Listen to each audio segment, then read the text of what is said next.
হরিপদ গ্রামে বাস করত একজন কিপটা ব্যক্তি। রানু, ও রানু, একটু শুনে যাও তো। মানু ভাই, আমাকে এভাবে ডাকাডাকি করছো কেন বাড়ি এসে? মানু, তুমি আমার কাছ থেকে টাকা ধার নিয়েছো, বলেছো একদিন পর দিয়ে দেবে, তো তুমি তো আমাকে টাকা দেওয়ার কোনো নামই নিচ্ছ না। হয়েছে বলো তো, আমার আজই টাকা লাগবে। আমি এখন বাড়ি যাচ্ছি, বিকেলে ঠিক মতো আমার টাকা আমার বাড়ি পৌঁছে দিয়ে এসো, আর তোমার কোরলটি নিয়ে এসো। সেদিন সে মানুর বাড়ি থেকে একটি কুড়োল নিয়ে গেল তার বাড়ির কাঠ কাটার জন্য।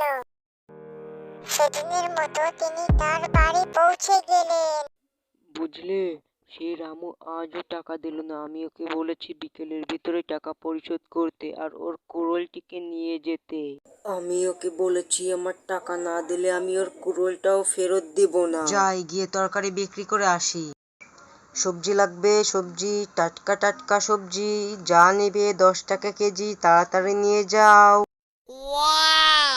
দাদা, তাহলে আমাকে 1 কেজি আলু, 2 কেজি লবণ আর 5 কেজি ছোলা দাও তো। কিন্তু আমি তো এগুলো বিক্রি করি না। তাহলে এখানে কি বাড়ি যা